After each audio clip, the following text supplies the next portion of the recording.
여러분은 예수 믿으십니까? 예수 믿으시죠? 네, 아멘. 여기 계신 분들은 예수 믿는 줄 믿습니다. 여러분은 왜 예수 믿으십니까? 예수를 왜 믿죠? 네, 이게 좀 당황스러운 질문일 수도 있습니다. 그러나 아주 중요한 질문입니다. 예수님을 따르던 12 제자들은요, 자기의 모든 것을 다 버려두고 예수님을 쫓았습니다. 쉽지 않은 일입니다.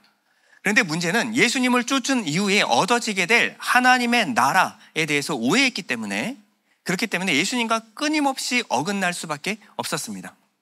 우리가 예수를 믿고 예수님을 쫓는 것은 아주 귀한 것이지만 예수를 통해서 최종적으로 얻게 될 천국, 하나님의 나라에 대해서 오해하게 되면요, 신앙 전체가 방향이 빗나갈 수가 있습니다. 여러분들은 하나님의 나라, 천국 하면 제일 먼저 떠오르는 이미지가 무엇입니까? 어떤 것이 떠오르죠? 우리는 유불선도교 안에 오래 살았기 때문에 이 다른 종교의 천국과 지옥을 차압해서 여러분 머릿속에 그 천국과 그 지옥을 잘못 그려낼 수가 있습니다. 기독교 이외에도 다른 종교들도 다 천국과 지옥이라는 개념을 공유하고 있어요. 그런데 그들이 갖고 있는 연옥, 극락정토, 낙원, 또 72명의 미녀가 수발드는 그런 천국과 성경이 말하는 천국은 다릅니다. 성경이 말하는 천국의 개념과 다른 종교가 제시하는 천국의 개념이 너무나 달라요. 목적지가 다른 겁니다. 내가 천국에 갔다 왔다라고 책을 내시는 분들이 계십니다. 천국에 갔다 와서 천국에서 봤던 것을 자세히 묘사하시는 분들이 있는데, 그것은 그분들에게 비춰질 이미지일 뿐이지 실제 천국과는 다릅니다. 어떻게 그렇게 단정 지을 수가 있을까요? 여러분, 성경에 나오는 모든 천국에 대한 묘사들은요, 비유와 상징입니다. 진짜 그렇다라는 얘기가 아니라 비유와 상징으로 우리에게 보여주시고 설명해 주신 거예요. 우리가 가진 상식으로, 우리가 가진 차원 내에서는 하나님의 나라가 어떠한 모습인지 정확하게 이해하는 것은 불가능합니다.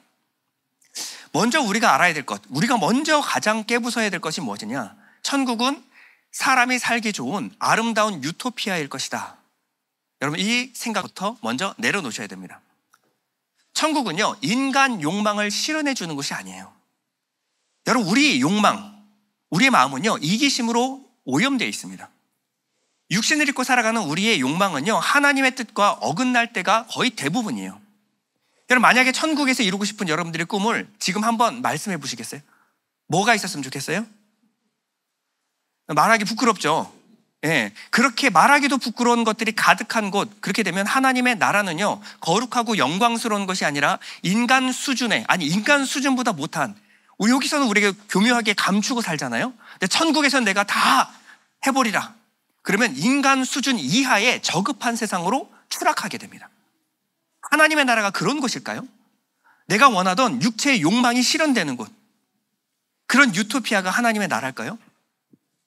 그래서 주님은 뭐라고 말씀하셨냐면, 거듭나지 않고서는 천국을 볼 수 없다 라고 말씀하셨어요. 요한복음 3장 3절 보면요, 사람이 거듭나지 아니하면 하나님의 나라를 볼 수 없느니라. 보다라고 하는 것은 에이돈이라는 말인데, 깨닫다, 알아차리다. 하나님의 나라를 깨달을 수 없다. 그래서 예수님은 이 땅에 오셔서 우리의 잘못된 육신의 정욕과 탐심을 십자가에서 못 박으시고 우리에게 구원에 이르는 올바른 믿음을 우리에게 주신 겁니다. 그 전에 내가 가졌던 육신의 정욕과 탐심이 실현되는 것이 아니라 그것이 십자가에서 죽고 하나님의 온전하시고 기뻐하신 뜻이 무엇인지를 분별하는 이 성령을 주어서 우리가 올바른 믿음을 심어주신 거예요.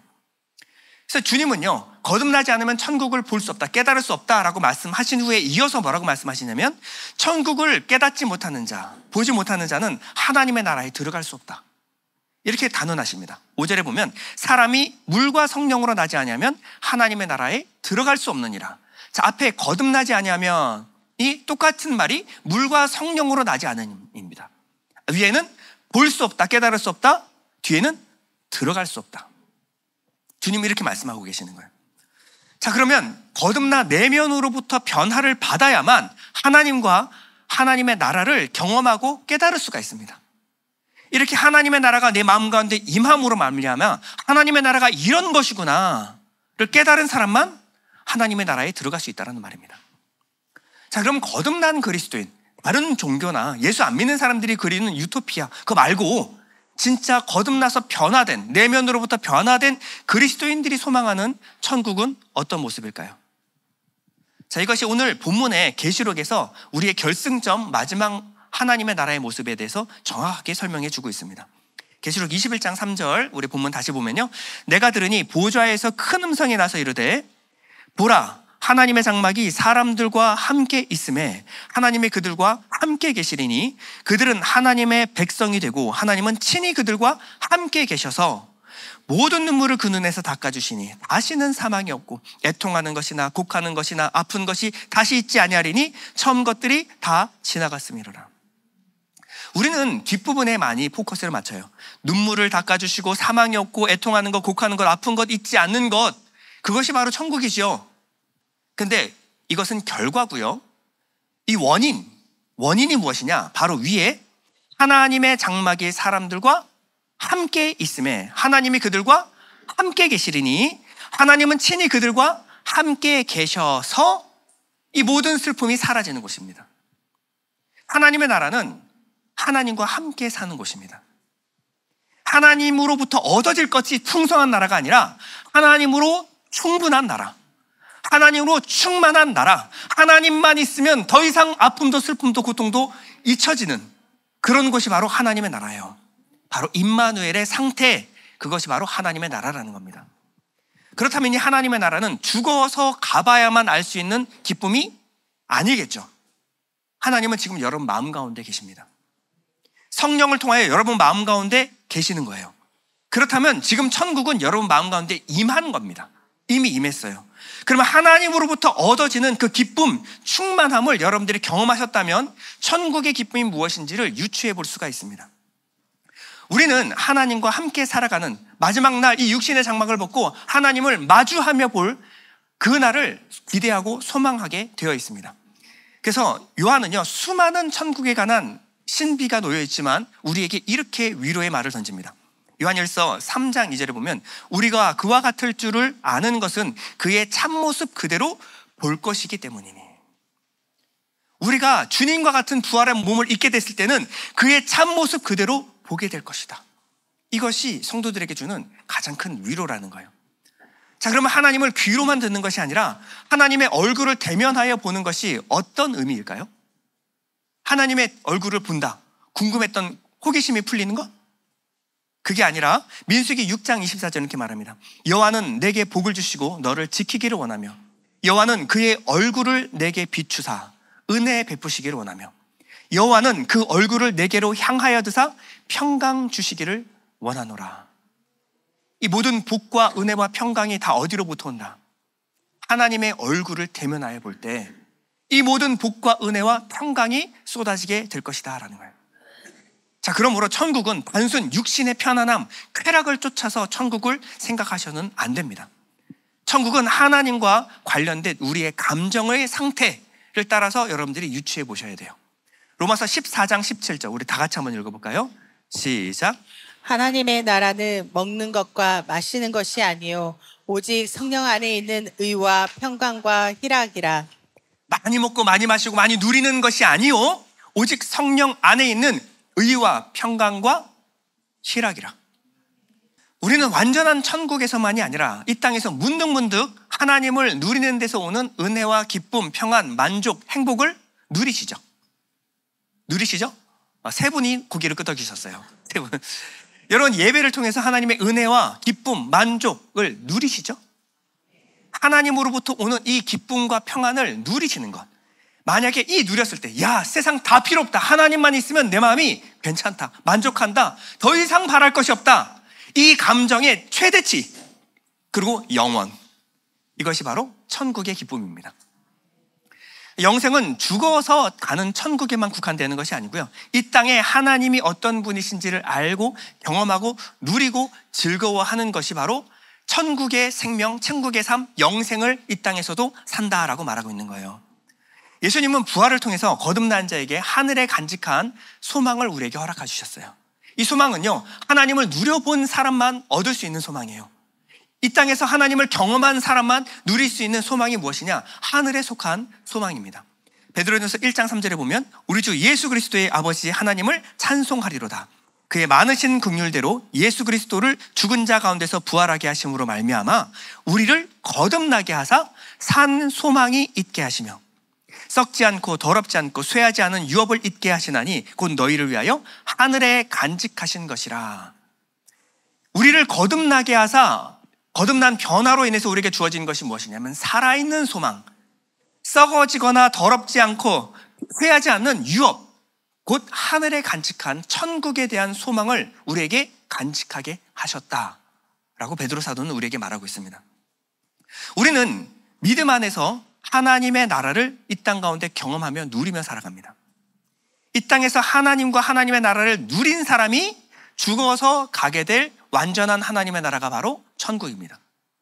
이 땅에서 하나님을 경험하지 않은 사람, 하나님으로 오는 그 기쁨, 소망을 경험하지 않은 사람은 천국에 가지 못합니다.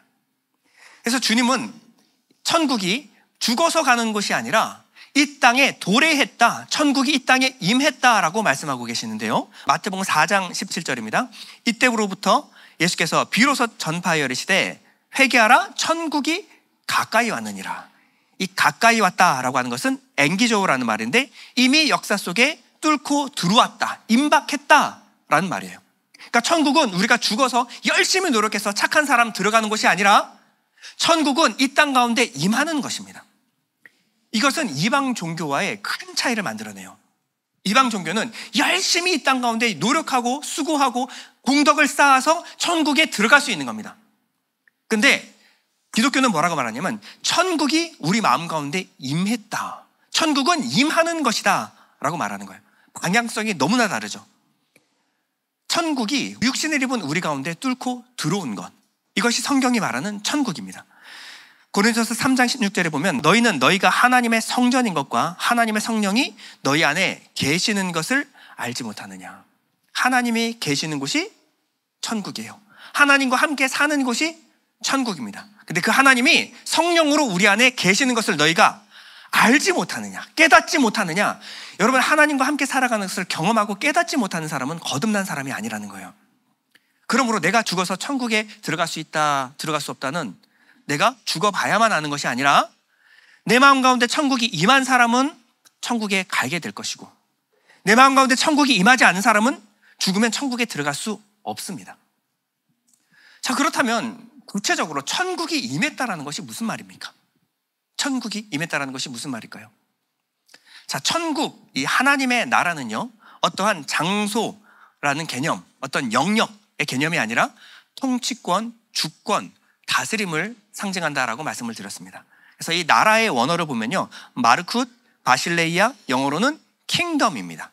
이것은 민주주의 공화국, 국민들에 의해서 국민들이 원하는 세상을 만들어주는 그런 천국이 아니라 하나님의 왕국이라는 거예요. 하나님의 통치 원리를 따라서 다스려지는 것이 바로 천국입니다. 내 뜻, 내 소원, 내 상상력하고 아무 상관없이 하나님의 기뻐하시고 온전하신 뜻이 실현되는 곳, 이것이 바로 천국이라는 거예요.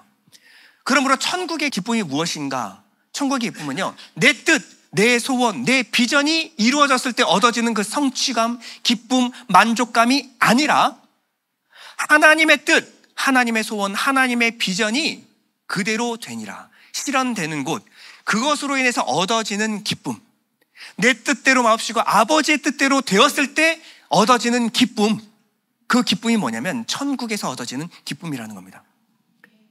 그러므로 우리는 세상 나라와 하나님의 나라를 구별할 수 있어야 돼요. 세상 나라는요, 실적 위주, 내가 한 만큼 무언가 얻어지는 것, 힘의 원리, 가진 자가 더 많이 갖는 것, 계층사회, 1등급부터 19등급까지 나눠지는 계층사회가 이 땅입니다. 반면 하나님의 나라는요, 하나님의 은혜와 사랑의 원리로 통치되는 거예요. 하나님은 군주가 아니라 하늘 아빠, 우리 아버지십니다. 이 가정에서 아버지가 통치하는 원리가 뭡니까? 사랑, 은혜, 긍휼이에요. 아버지는 연약할수록 귀하게 여깁니다. 은혜로 통치되는 나라가 바로 하나님의 나라다라는 거예요. 하나님의 나라를 우리가 상상할 때는 아버지의 품에 안긴 어린아이를 생각하면 돼요.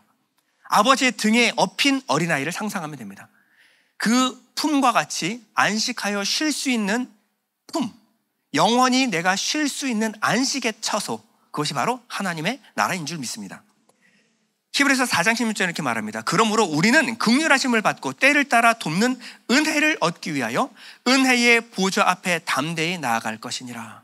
자, 하나님의 보좌의 이름이 뭐냐면 은혜의 보좌라는 거예요. 은혜의 보좌. 그래서 긍휼하심과 때를 따라 돕는 은혜를 얻는 것. 어떤 사람이 하나님의 보좌를 찾아요? 하나님의 도우심이 필요한 연약한 자가 하나님의 은혜 앞에, 하나님의 보좌 앞에 담대히 나가게 됩니다. 그러므로 하나님의 나라는 권력이 통하지 않고요, 학력이 통하지 않고 힘과 재력이 전혀 통용되지 않습니다. 거기는 오직 은혜와 사랑, 긍휼만이 통용되는 나라예요. 이사야 선지자는 하나님의 나라를 이렇게 묘사했는데요. 이사야 11장 6절은 이렇게 말합니다. 늑대가 어린 양과 함께 살고 표범이 새끼 염소와 함께 누우며 송아지와 어린 사자와 살찐 짐승이 함께 있는데 어린아이가 그들을 이끌고 다닐 것이다. 자, 여기서 최약체는 어린아이죠. 어린아이, 갓난아이가 이들을 끌고 다녀요. 그러니까 힘이 전혀 통하지 않아요. 계층이 전혀 통하지 않아요. 암소와 곰이 함께 풀을 뜯고 그 새끼들이 함께 뒹굴며 사자가 소처럼 즙을 먹을 것이다. 서로를 해하지 않는 나라입니다. 젖먹이가 독사의 구멍 곁에서 장난하고 어린아이가 뱀의 굴에 손을 넣을 것이다. 뱀의 굴에 손을 넣고 저도 뱀이 물지 않는 것. 그들은 내 거룩한 산 모든 곳에서 해치거나 다치게 하지도 않을 것이다. 왜냐하면 물이 바다를 덮고 있듯이 세상이 여호와를 아는 지식으로 가득하기 때문이다. 자, 그럼 하나님은 어떤 분이시다? 하나님은 힘으로 통치하시는 분이 아니라 은혜와 사랑으로 통치하시는 하나님의 통치를 아는 자들은 결국 서로를 해치지 않고 힘과 권력, 명예 이런 싸움을 하지 않게 될 것이다. 우리는 내 안에서 시작되는 천국이 어떻게 시작되었는가, 내 안에서 하나님의 나라 통치가 무엇인가를 여러분들은 깨달아 알아야 합니다. 그래야 우리가 엉뚱한 천국을 상상하고 엉뚱한 것을 기대하지 않을 수가 있습니다. 자, 그러면 우리는 이 현세에서 이루어지는 천국, 네, 알겠습니다. 내 마음 가운데 시작된 천국 알겠어요. 그런데 우리가 죽고 나서 도달하게 될 그 미래에 완성될 그 하나님의 나라는 어떤 모습일까요? 전 이게 좀 궁금합니다. 네, 분명히 이것과 우리는 현세에 이루어질 천국을 좀 구별해서 생각할 줄 알아야 합니다. 예수님이 우편강도에게 오늘 밤 내가 나와 함께 낙원에 있으리라. 그 낙원은 마음천국 아니겠죠? 조금 있으면 죽는데 무슨 마음천국, 예수님이 그런 얘기 하신 거 아니겠죠? 분명히 낙원, 하나님과 함께 살아가는 그 곳이 있다라는 것입니다. 자, 우리는 천국을 이해할 때요, 이미와 아직이라는 시제로 이해를 해야 돼요. 자, 이미, already, 이미 임한 천국, 그러나 아직 완성되지 않은 하나님의 나라, 이 두 가지를 우리가 항상 같이 생각을 해야 됩니다. 그래서 주기도문에 우리가 기도할 때 뜻이 하늘에서 이루어진 것 같이 땅에서도 이루어질지어다. 하나님의 나라가 이 땅 가운데 임하기를 원합니다. 우리가 이렇게 기도를 하는 거예요. 마태복음 6장 10절이죠. 나라가 임하옵시며 뜻이 하늘에서 이루어진 것 같이 땅에서도 이루어지리다. 아직 이 땅에 완성되지 않은 하나님의 나라에 대해서 기대하고 소망해야 합니다. 자, 그러면 하나님의 나라는 어떤 것일까요? 자, 우리가 믿는 하나님은 천지 만물을 지으신 창조주 하나님이십니다. 맞습니까? 자, 창조주 하나님이라고 하는 것은 그냥 물질의 영역만 만드신 것이 아니라 시간과 공간, 이 차원을 창조하셨어요.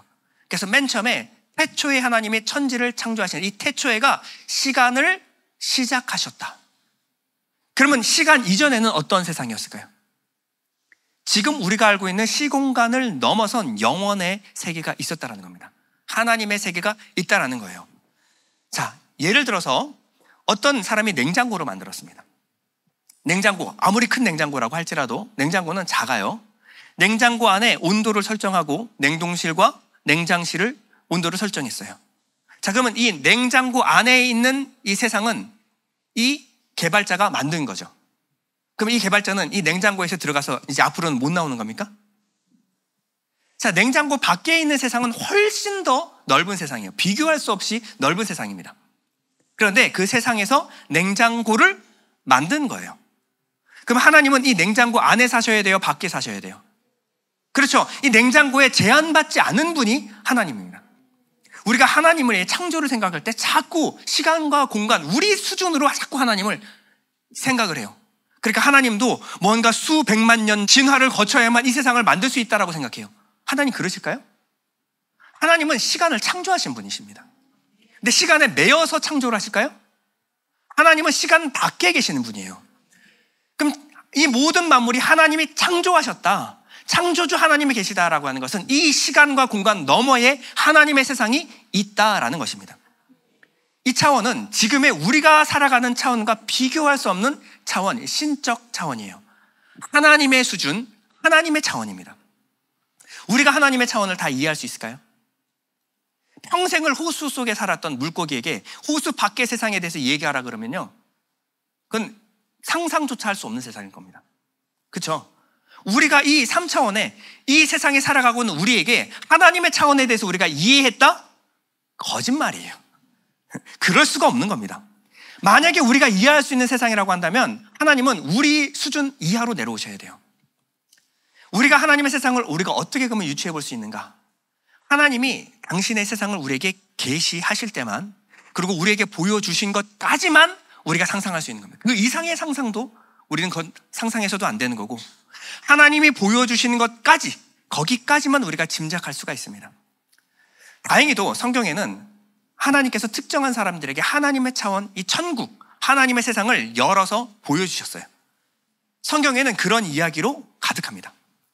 자, 먼저는 야곱을 보면요, 야곱은 꿈을 통하여 하나님의 나라, 이 하늘이 열리고 이 사닥다리를 통해서 하나님의 천사들이 이 땅 가운데 오르락내리락 하는 것을 하나님 보여주셨어요. 자, 모세와 이사야, 에스겔, 그리고 여러 선지자들에게 하나님은 환상을 통하여 하나님의 나라가 어떤 곳인지를 보여주셨습니다. 그 중에서도 가장 자세하고 길게, 그리고 밀도 있게 하나님의 나라를 본 사람이 있다면 바로 오늘 본문 사도 요한입니다. 사도 요한은 반모섬에 갇혀 있을 때 하나님께서 하늘을 열어서 요한에게 보여주시고, 요한, 보이는 것 받아 적어. 그래서 자세하게 보고 자세하게 받아 적은 것이 바로 요한 계시록이에요. 사도 바울도 하나님의 나라, 하나님의 차원을 보는 영광을 얻었습니다. 사도 바울은 이렇게 기록하고 있는데요, 고린도서 12장 3절에 보면요, 나는 이 사람이 낙원으로 이끌려 올라간 것을 알고 있습니다. 이 사람이 누굴까요? 자기 자신이에요. 자기 자신을 지금 3인칭으로 얘기하고 있는 겁니다. 이 위험한 일을 주현이가 봤어, 뭐 이렇게 얘기를 하고 있는 거예요. 나는 이 사람이 낙원으로 이끌려간 것을 보고 있습니다. 바울이에요. 그가 몸으로 그렇게 했는지, 몸을 떠나서 그렇게 했는지를 나는 알지 못하지만 하나님께서는 아십니다. 이 사람은 낙원에 이끌려 올라가서 말로 표현할 수 없고 사람이 말해서도 안 되는 말씀을 들었습니다. 바울이 얼마나 똑똑한지 아죠? 성경을 기록한 모든 사람 중에 가장 아는 단어가 많을 겁니다. 그런데 사람의 말로는 다 설명되지 않은 것을 보았다라고 말하고 있어요. 이것이 바로 하늘의 차원이라는 거예요. 예수님은 변화산에서 제자들에게 하나님의 나라를 보여주셨어요. 제자들 12명 중에서 베드로, 요한, 야고보, 이 수제자 3명만 데리고 기도하러 올라가셨어요. 예수님은 기도하시고 제자들은 습관을 따라 졸고 있었습니다. 예수님 기도할 때는 자는 시간이에요. 일관되게 예수님 겟세마네 동산까지 가서 잤어요. 그렇게 끝까지 잤던 게 바로 이 세 제자들이었어요. 근데 이 제자들이 자다가 심상치 않은 기운에 깨어서 봤더니 예수님이 하늘의 영광을 입으시고 계셨습니다. 그 빛난 영광으로 빛나고 계셨어요. 근데 그 옆에 두 사람이 있었는데 누구냐면 모세와 엘리야였어요. 자, 이 베드로, 요한, 야고보가 모세와 엘리야를 생전에 봤을까요? 못 봤을까요? 한 번도 본 적이 없어요. 한 번도 본 적이 없습니다. 그런데 딱 보는 순간 엘리야다, 모세다라는 것을 한 번에 알아봤어요. 천국이 이런 곳이라는 거예요. 어떠한 설명도 필요 없고 우리가 그냥 눈으로 보는, 육체로 알아보는 것이 아니라 영으로 알아본다는 겁니다. 이런 상황에서는요, 감히 누구도 어떤 말도 할 수 없죠. 경외감, 그리고 두려움에 압도돼 버립니다. 생전 보지 못한 세계가 열어진 거예요. 그러나 우리 베드로 형님은 달랐어요.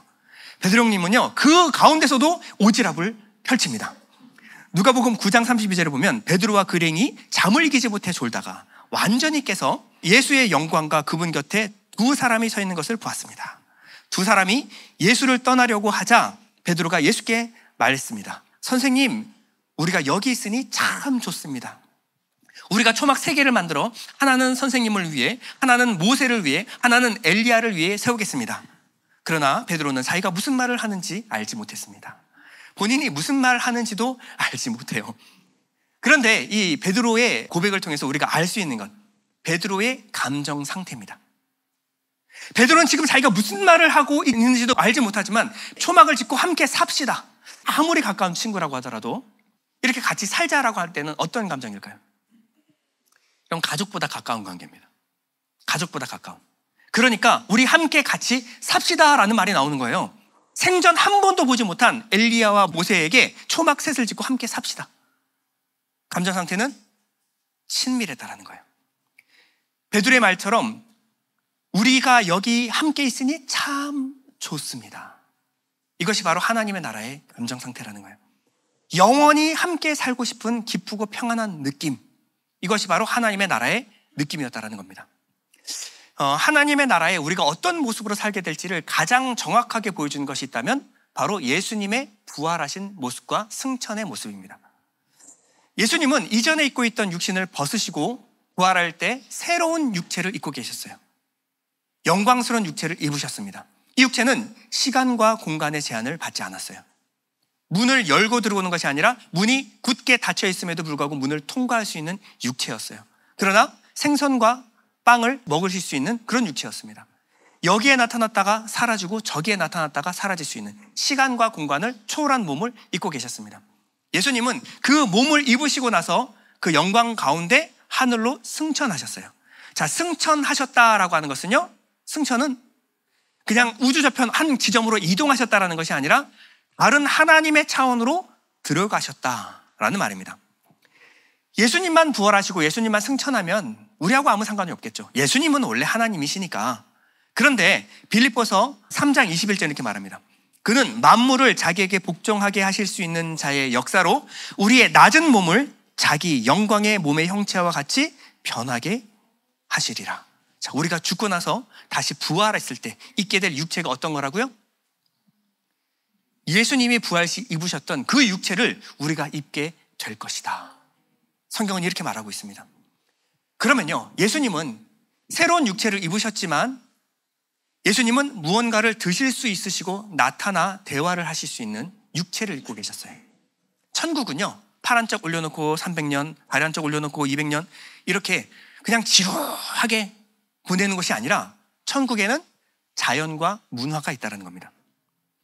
예수님이 입으신 것 같은 영원한 육체를 입고 서로가 서로를 대면하여 보고 하나님이 만드신 이 모든 새하늘과 새 땅을 누리고 즐길 수 있는 이러한 문화와 모든 자연이 존재하는 것이 바로 하나님의 나라라는 거예요. 그러니까 우리가 정신적으로, 관념적으로 뭔가 영혼만 둥둥 떠다니는 것이 아니라 우리는 육체를 입고 하나님 주신 새로운 영광스러운 육체를 입고 하나님의 나라에서 느끼고 누리며 살아가게 될 것입니다. 만약에 우리가 거할 곳이 하나님의 나라, 하나님이 거하시는 곳 우리하고 상관없는다 그러면 뭐 하나님의 나라가 만 11차원이고 뭐고 상관이 없어요. 하나님의 세상일 뿐이면은 뭐 하나의 지식에 불과할 겁니다. 그런데 이 하나님의 차원, 하나님의 나라가 이미 우리 마음 가운데 임했고 또 마지막 날 우리가 들어가게 될 그곳이라고 한다면 문제가 달라지게 되겠죠. 우리는 이제 새로운 세상, 새로운 나라로 들어가게 될 겁니다. 그 나라가 이 땅에 100년 남짓되는 이 세상과 비교할 수 없는 가치라는 거예요. 그렇다면요, 진짜 여러분들의 마음 가운데 하나님의 나라가 임했고 그것을 소망한다라고 한다면 여러분들이 살아가는 이유와 목적, 가치관이 달라지게 되어 있습니다. 이 땅에서 유명해지는 건 기껏해야 30년? 아니 20년? 20년도 안 가죠. 기껏 그 유명세를 타기 위해서 자신의 인생을 투신하는 일이 뭐가 그렇게 대단한 가치일까요?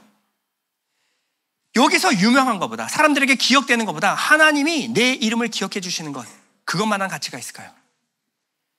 이 땅에서 좀 더 건강하게 오래 사는 거 좋은 거지만 이 땅에서 오래 살아봤자 기껏해야 100년 남짓. 그러나 영원한 생명이 있다는 것을 알게 되면요, 그 생명에 우리가 더 집중하지 않겠습니까? 이 땅에서 남들이 좀 뭔가 더 가지고 뭔가 좀 배웠다라고 해서 그렇게 쭈글하게 막 주눅 들어가지고 막 나는 없고 나는 뭐 못 배웠고 그렇게 주눅 들어 살아갈 필요가 없는 거예요. 세상에선 좀 가난하고 못 배워도요, 하나님께 대하여 부한 자가 되기를 소원하는 겁니다. 고린도서 6장 8절 이렇게 말합니다. 우리는 속이는 자 같으나 참되고 무명한 자 같으나 유명한 자요, 죽은 자 같으나 보라 우리가 살아있고, 징계를 받는 자 같으나 죽임을 당하지 아니하고, 근심하는 자 같으나 항상 기뻐하고, 가난한 자 같으나 많은 사람을 부유하게 하고, 아무것도 없는 자 같으나 모든 것을 가진 자로다. 여러분, 이런 고백은요, 하나님과 하나님의 나라에 대해서 분명한 체험을 한 사람이 아니면, 거기에 대한 확실한 소망과 믿음을 붙들고 있는 사람이 아니면 할 수 없는 고백입니다. 하나님의 나라에 비하면 이 세상은 아무것도 아니다 라는 믿음, 영원한 생명에 비하면 이 땅의 찰나에 불과한 이 목숨, 육신의 목숨은 아무것도 아니다 라는 믿음, 온 세상 다 잃어도 하나님만 계시면 내겐 아쉬울 것이 하나도 없다 라는 믿음, 이것은요 하나님의 나라를 소유한 사람만 할 수 있는 고백입니다. 여러분들은 하나님의 나라를 경험하셨습니까? 그렇다면 세상을 바라보는 눈, 가치를 보는 눈이 달라져야 돼요.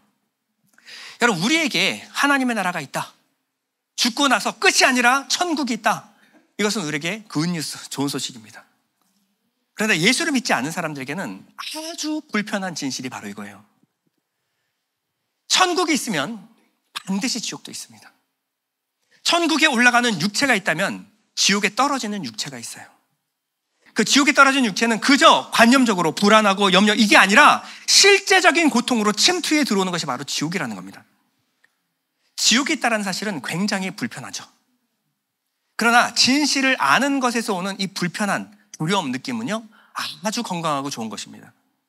오히려 사단 마귀는요 이것을 눈을 가리고 생각하지 못하게 만들어요. 한 번뿐인 인생 이 땅에서 다 즐기고 가, 한 번뿐인 인생 네가 하고 싶은 거 다 하고 가, 버킷리스트 만들어.